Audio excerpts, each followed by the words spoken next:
Bienvenidos al Rincón de Paracelso. Soy el Dr. Antonio Romero Silva y en esta ocasión traigo para ustedes los enlaces y compuestos iónicos. En pantalla aparece donde comenzamos a discutir la parte de los enlaces y compuestos iónicos y debajo pueden encontrar el tiempo donde está el resumen de este video. Igualmente, si quieren ver qué temas vamos a abordar, los pueden encontrar en la descripción. Haciendo una introducción para entender lo que son los enlaces y los compuestos iónicos, tenemos que recordar que todo inicia desde la materia, que es todo aquello que tiene masa y ocupa un lugar en el espacio, donde esta materia está hecha de pequeños bloques de construcción que son los átomos, los cuales van a definir la estructura de los elementos.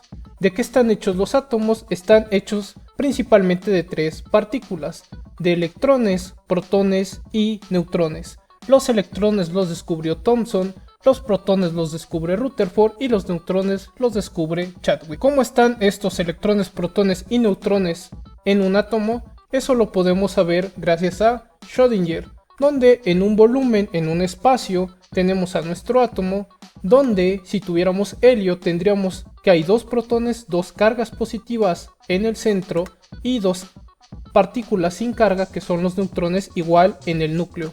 Por su parte tendríamos dos electrones que se están moviendo en una zona de probabilidad, en un espacio donde es probable encontrarlos. ¿Por qué hablamos de probabilidades con los electrones? Porque no sabemos su posición y su velocidad al mismo tiempo, y los electrones tienen un comportamiento de ondas además de partículas. Entonces podemos imaginar a los átomos como una nube de probabilidad donde estarían los electrones, que en el centro tiene un núcleo de protones y neutrones. Por su parte, esta zona de probabilidad es lo que se conoce como orbital u orbitales. Entonces la materia está hecha de átomos, como lo vimos para el caso del helio, donde vemos que los átomos son nubes de electrones con un núcleo que contiene protones y neutrones. La importancia de los protones está en que el número de protones que tenga el núcleo de un átomo nos va a decir qué elemento es, ya que el elemento o los elementos tienen el mismo número de protones, ya que son el mismo tipo de átomos. Una manera un poco más práctica de entender a los elementos son como las sustancias que no pueden descomponerse en algo más simple. Por su parte, algunas características de los elementos es que pueden presentarse como gases líquidos o sólidos, algunos de ellos son radioactivos e incluso varios elementos han sido sintetizados, es decir, han sido creados por la humanidad. Para poder entrar a la parte de los enlaces, tenemos que saber cómo se arreglan los electrones en un átomo. Entonces hablaríamos de su configuración electrónica, donde lo que observaremos es cómo se arreglan los electrones en las distintas zonas de probabilidad para encontrar los electrones que son los orbitales.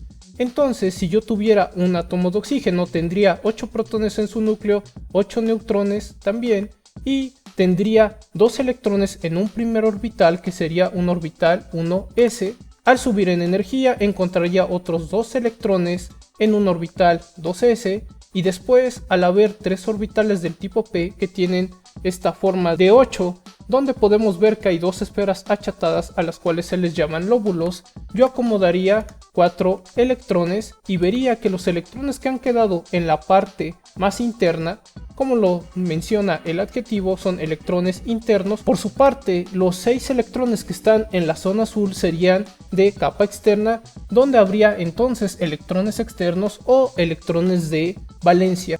También podemos representar los orbitales con estas cajas, donde pondríamos electrones, estamos representándolos con estas flechas, e iniciaríamos llenando el orbital 1s que es de tipo esférico, después el 2s que es de tipo esférico, y pueden notar que solo llenamos 2 electrones por orbital porque esto es una regla para el acomodo de los electrones. Después pondríamos un electrón en cada orbital p y luego tendría el último electrón para que quede en pareja, donde vemos que estamos llenando orbitales del tipo p que tienen esta forma de 8. Nuevamente encontraría que hay electrones internos y electrones de valencia u externos. Por su parte, si yo pongo números para representar a los orbitales y su correcto llenado, tendría que los números me indican las capas de energía, es decir, el nivel de energía, que me da una idea de la distancia del núcleo al cual se encuentran mis electrones. Mientras el número es menor, es que se encuentran más cerca del núcleo los electrones. Las letras nos indican cómo son los orbitales, qué forma tienen, o son estas subcapas de energía, estos subniveles de energía, donde los superíndices son el número de electrones en el orbital u orbitales. Otra vez tendríamos que los electrones internos son los que están en 1s, mientras que los de valencia son los que están en 2s y 2p. Algo muy rescatable de la parte de la configuración electrónica es el acomodo de los electrones de los gases nobles, donde si yo tuviera neón con 10 protones y 10 neutrones en su núcleo, tendría 2 electrones en la capa 1s, después 2 electrones en una capa 2s y 6 electrones en la capa p, como pueden ver en el llenado. Aquí habría 2 electrones que han quedado internos y hay 8 electrones de valencia que están en la parte azul. Entonces tenemos 8 electrones externos.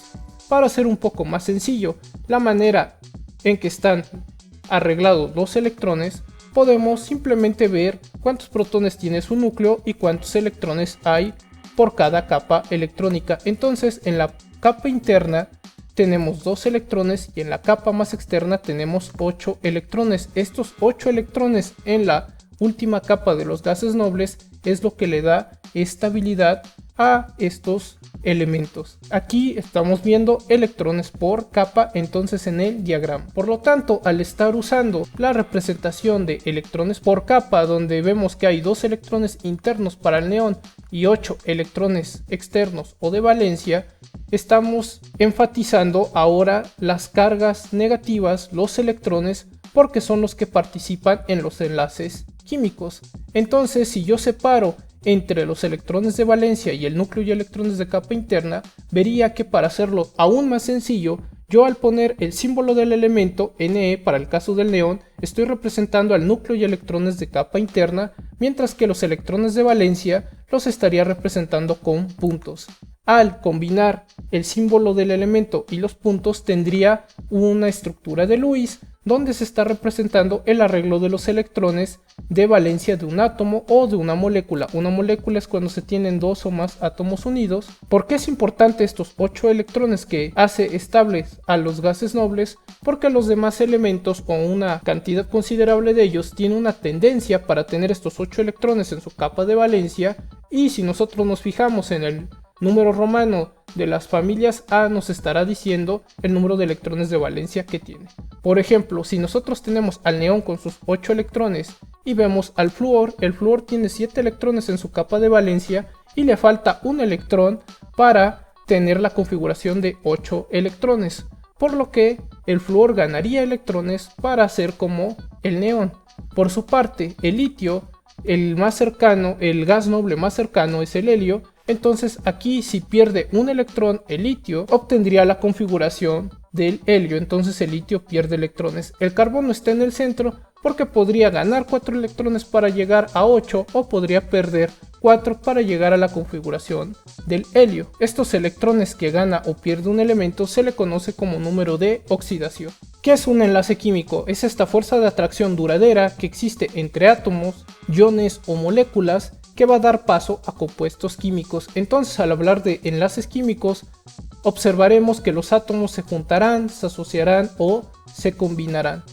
Por ejemplo, si nosotros hacemos nuevamente nuestra representación de electrones por capa, pero esta vez usamos al sodio, tendríamos 11 protones en el núcleo, 2 electrones en una capa interna, después 8 electrones en una capa que también será interna, y en la capa más alejada tendríamos solo un electrón, que sería un electrón de valencia, que sería el que está en la zona verde.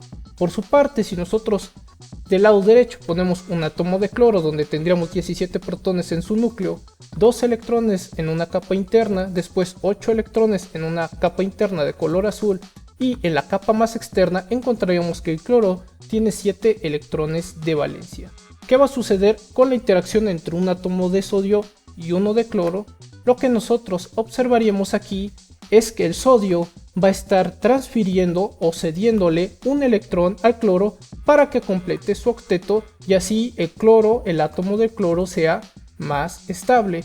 En el momento que pierde un electrón el sodio también completa su octeto. Como pueden ver en pantalla, en la parte azul hay 8 electrones. Entonces, cuando ha cedido su electrón el sodio, veríamos que desaparece esta capa verde y veríamos de manera más evidente que el sodio ahora tiene 8 electrones en su última capa. Por lo tanto, tanto el sodio como el cloro han completado su octeto.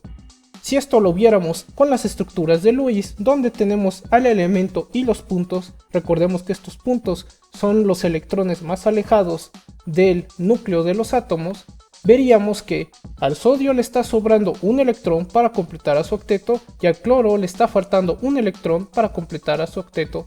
Entonces el sodio le cede este electrón al cloro y lo que tendríamos es que el sodio tendría ahora una carga positiva y el cloro tendría una carga negativa. Tiene una carga negativa porque gana un electrón y el sodio tiene una carga positiva porque ha perdido un electrón.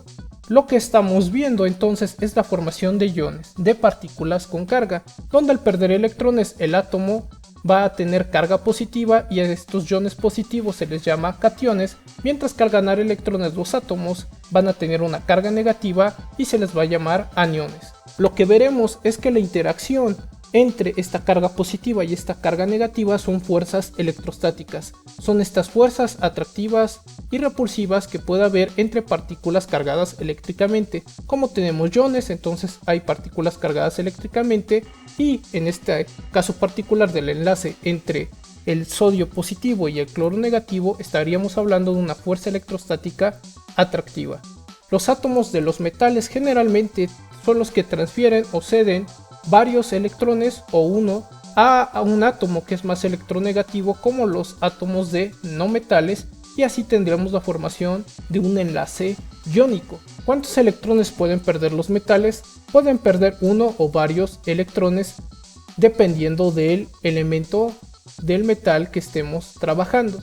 Si nosotros por ejemplo tenemos al potasio que está en la familia 1A, donde este número 1 en romano me está diciendo que hay un electrón de valencia, y lo combinamos con un bromo, y el bromo está en la familia 7A, entonces tengo 7 electrones de valencia, el potasio le cede su electrón al bromo y tendría ahora que el potasio tiene una carga positiva y el bromo una carga negativa. Al haber combinado el potasio y el bromo tendría un compuesto. Un compuesto es cuando se unen dos o más átomos distintos y tienen algunas características. En el caso del bromuro de potasio sería que tiene un punto de fusión de 734 grados centígrados y un punto de ebullición de 1435 grados centígrados. El punto de fusión es esta temperatura en la que algo sólido pasa al estado líquido, y el punto de ebullición es cuando algo líquido pasa al estado gaseoso. La apariencia que veríamos para el bromuro de potasio sería de un sólido blanco, y su fórmula para el bromuro de potasio sería el símbolo del potasio, que es esta letra K mayúscula, y el símbolo del bromo, que es esta B mayúscula y esta R minúscula. Aquí en la fórmula nos está diciendo que hay un átomo de potasio por cada átomo de bromo, entonces están en una proporción, en una relación 1 a 1. Las fórmulas químicas presentan la información sobre cuáles elementos y cuántos átomos hay en un compuesto o en una molécula. Ahí nosotros podemos observar los símbolos de los elementos, los números que nos dicen cuántos átomos hay de cada elemento, y podemos ver si hay cargas, signos más y menos, o también paréntesis y corchetes para ver las interacciones que están teniendo los distintos elementos. Ahora, si nosotros nos enfocamos en ver al calcio, que está en la familia 2A, tendríamos que hay 2 electrones de valencia, y los flúor están en la familia 7A, entonces tienen 7 electrones de valencia. El calcio le puede dar un electrón a un flúor y el otro electrón al otro flúor, de tal manera que ahora el calcio ha perdido 2 electrones, entonces tendría una carga de más 2, mientras como los flúors cada uno han recibido solo un electrón, tendrían una carga de menos 1. Tenemos entonces dos flúor con una carga de -1 y un átomo de calcio con una carga de +2. Si nosotros sumamos todas las cargas, tendríamos un resultado de 0 porque el compuesto tiene que quedar neutro, es decir, con una carga eléctrica de 0. Veríamos que el punto de fusión para el fluoruro de calcio es de 1263 grados centígrados y el punto de ebullición del fluoruro de calcio es de 2532 grados centígrados. Tiene la apariencia de un cristal blanco, como podemos ver en pantalla. Sería Ca, que es el símbolo del calcio, F mayúscula, que es el símbolo del flúor, y abajo del flúor hay un número 2 para indicar que hay dos flúors por cada átomo de calcio. Un ejemplo más sería si el calcio le da 2 electrones o un átomo le da 2 electrones a otro átomo. Este sería el caso cuando el calcio le da 2 electrones al oxígeno. El oxígeno tiene 6 electrones de valencia, para completar su octeto le faltan 2 electrones. Entonces el calcio le cede los 2 electrones al oxígeno y tendríamos que el calcio se queda con una carga de 2 más, mientras el oxígeno tiene una carga de 2 menos. El punto de fusión para el óxido de calcio sería de 2572 grados centígrados y su punto de ebullición sería de 2850 grados centígrados. Así como ha pasado con los otros compuestos, tendríamos un sólido de color blanco y en nuestra fórmula encontraríamos KO, la letra O mayúscula representa al símbolo del oxígeno para darnos a entender que tenemos un átomo de calcio por cada átomo de oxígeno. Igualmente podemos encontrar que un átomo le cede 3 electrones a otro átomo, como sería el caso del aluminio, que está en la familia 3A, donde hay 3 electrones de valencia para el aluminio, que le va a ceder al nitrógeno sus 3 electrones el aluminio, donde el nitrógeno está en la familia 5A, donde hay 5 electrones de valencia para el nitrógeno. Entonces el aluminio le cede estos 3 electrones y tendría ahora que el aluminio, al haber cedido 3 electrones, tiene una carga de 3 más, y el nitrógeno, al haber aceptado 3 electrones, tiene una carga de 3 menos. El punto de fusión para este compuesto, que sería nitruro de aluminio, sería de 2200 grados centígrados y su punto de ebullición sería de 2517 grados centígrados. Su apariencia es de un sólido blanco, donde encontraríamos que su fórmula es Al, que es el símbolo del aluminio, N mayúscula, que es el símbolo del nitrógeno. Tenemos entonces nitruro de aluminio, un átomo de aluminio por cada átomo de nitrógeno.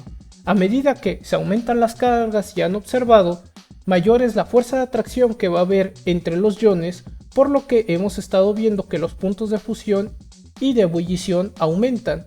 Por ejemplo, tenemos para el óxido de calcio que los valores están por arriba de 2500 y anteriormente, donde nada más había cargas de +1 y -1, los valores estaban en 1200, 1500 quizás para compuestos iónicos donde hay +1 y -1. El aluminio también podría ceder un electrón para cada átomo de flúor, como ven en pantalla, donde al hacer esto encontraríamos que el aluminio se quedaría con una carga de 3 más, mientras que cada átomo de flúor, al haber recibido un electrón, tendría una carga de 1 menos. El punto de fusión para este compuesto, que sería el trifluoruro de aluminio, sería de 1290 grados centígrados, donde su apariencia sería la de un sólido blanco, y tendríamos que su fórmula es AlF3. El 3 es para indicarnos que habrá 3 flúors por cada átomo de aluminio.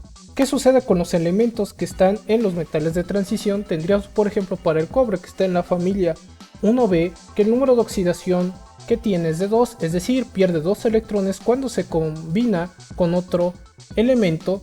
Entonces tendríamos 2 electrones de valencia que podría donarle el cobre al oxígeno, y de esta manera el oxígeno completa su octeto. Entonces aquí el cobre tendría una carga de 2 más y el oxígeno una carga de 2 menos. La fórmula sería QO-Cu, sería el símbolo del cobre, y la letra mayúscula O es el símbolo del oxígeno para el óxido de cobre 2. Un átomo de cobre por cada átomo de oxígeno tendríamos para este compuesto. Su punto de fusión es de 1326 grados centígrados y su punto de ebullición de 2000 grados centígrados. El óxido de cobre 2 tiene una apariencia de un polvo negro. Aquí es importante resaltar el hecho de que para los metales de transición es recomendable consultar su número de oxidación para saber cuántos electrones transfiere a otro elemento. Por ejemplo, el cobre puede ceder de 2 a 1 electrón, y por eso tenemos que estar verificando si ha perdido 2 electrones o solo 1 electrón. Dentro del tema del enlace iónico podrían encontrar que se habla acerca de la electronegatividad. Entonces les diré cuál es esta relación entre la electronegatividad y el enlace iónico. Si nosotros tomamos los compuestos que hemos visto, podríamos encontrar al cloruro de sodio, al fluoruro de calcio o al trifluoruro de aluminio. De tal manera que la electronegatividad es esta habilidad de un átomo de atraer electrones. Si se dan cuenta, el cloro y los flúor son átomos que atraen electrones porque son los que se quedan con los electrones de el sodio, el calcio o el aluminio. Si nosotros hacemos diferencias de electronegatividad, encontraríamos que si es mayor o igual a 1.6, podríamos considerar al enlace como iónico siempre y cuando haya un metal involucrado. Y algo que es general para esta parte del enlace iónico es que los compuestos iónicos son la mayoría cuando se unen metales y no metales. ¿Dónde puedo consultar los valores de electronegatividad de esta habilidad de un átomo de atraer electrones? En tablas, donde encontraríamos que los no metales que están sombreados en color coral son los más electronegativos, entonces ellos tienen una mayor tendencia a atraer electrones. Después encontraríamos a los metaloides, que tendrían valores intermedios entre los metales y los no metales, por lo que entonces tendrían una electronegatividad intermedia. Y los gases nobles, que están en color malva, no son electronegativos. Los gases nobles no tienen una tendencia por atraer electrones hacia ellos de forma general, por lo tanto no vemos que haya valores de electronegatividad para los gases nobles. Si hacemos las diferencias de electronegatividad, el cloro tiene una electronegatividad de 3 y el sodio de 0.9. Si hacemos la resta, tendríamos un valor de 2.1.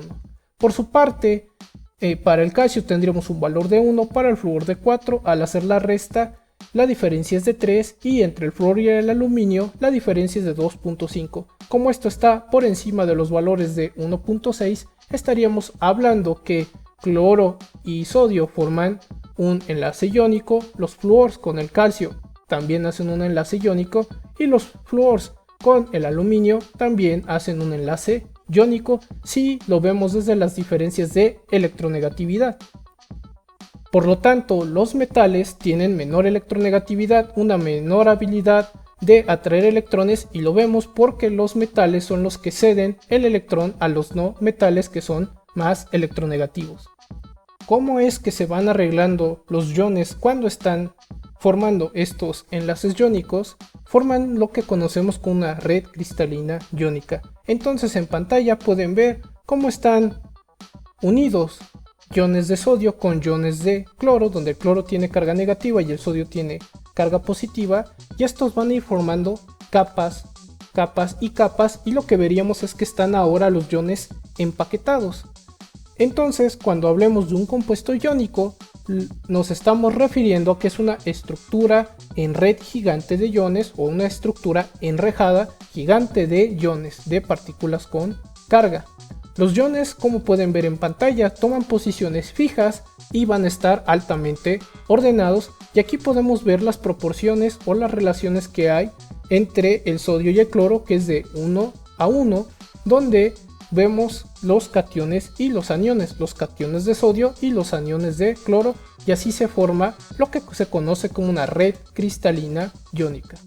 Si nosotros buscáramos la unidad mínima de arreglo de átomos que está en esta red cristalina iónica, hablaríamos de una celda unitaria, donde esta celda unitaria es este patrón repetitivo que encontraríamos en todo nuestro compuesto iónico. Si nosotros observáramos detenidamente a el catión sodio o al anión cloro en las partes más internas de la red iónica, encontraríamos que cada ion sodio estaría rodeado por 6 iones cloro, y que el ion cloro a su vez estaría rodeado por 6 iones sodio. Entonces estamos viendo en la red cristalina que cada ion va a estar rodeado por iones de cargas opuestas, y de esta manera logramos la construcción de nuestra red.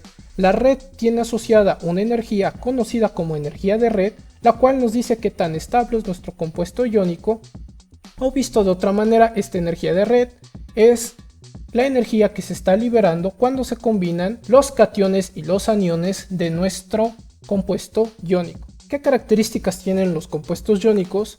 Una de ellas sería que son quebradizos. Si nosotros aplicamos presión sobre un compuesto iónico, vemos que se quiebra, que se corta. ¿Por qué sucede esto? Porque cuando ejercemos presión, capas que tenemos dentro de nuestro compuesto iónico se acercan y partículas con la misma carga se están cada vez más juntas, lo que hace que las fuerzas de repulsión sean más grandes y esto hace que se corte el compuesto iónico.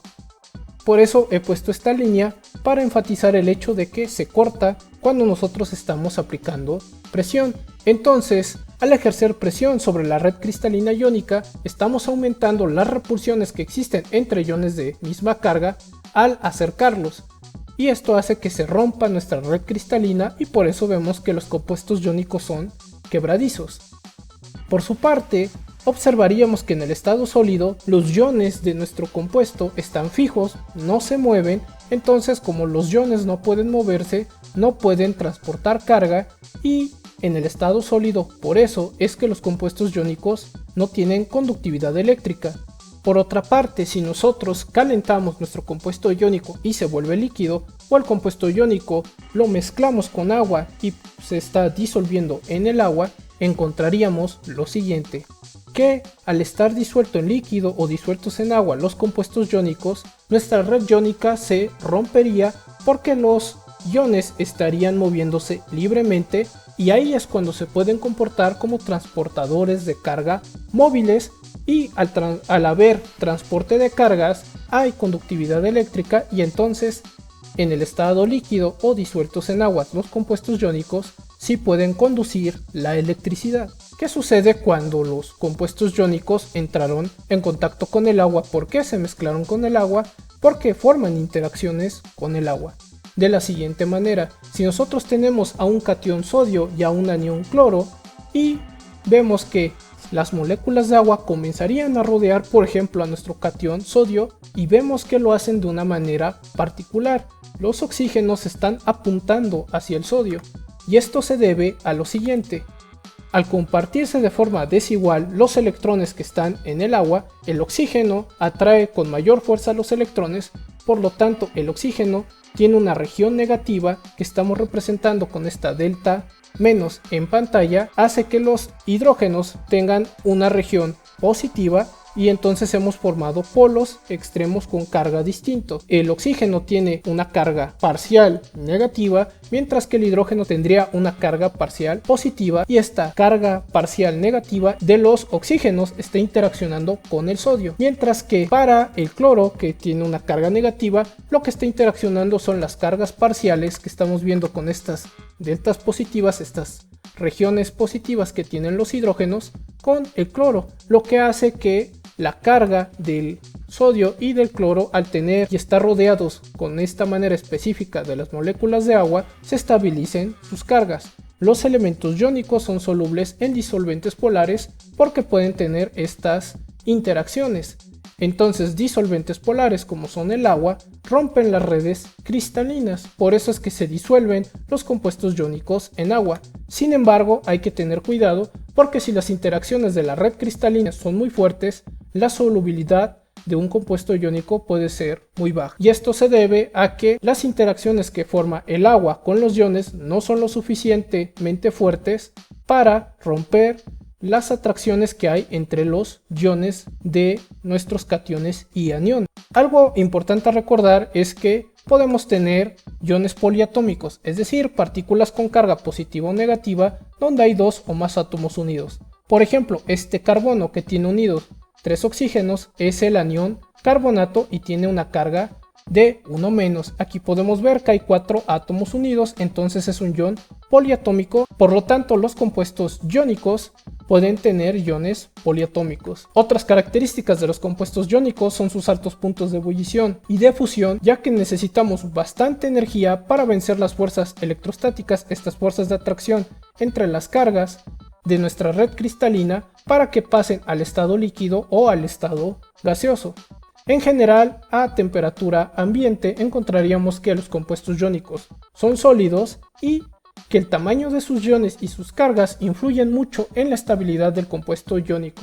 Como vimos, mientras las cargas son más grandes, tienen mayor atracción entre cargas y a su vez, si los tamaños de los iones son más similares, tienen una mayor estabilidad cuando forman la red cristalina. En resumen, el enlace iónico entonces es cuando tenemos iones con cargas opuestos que están unidos por fuerzas electrostáticas, es decir, por fuerzas de atracción entre cargas eléctricas.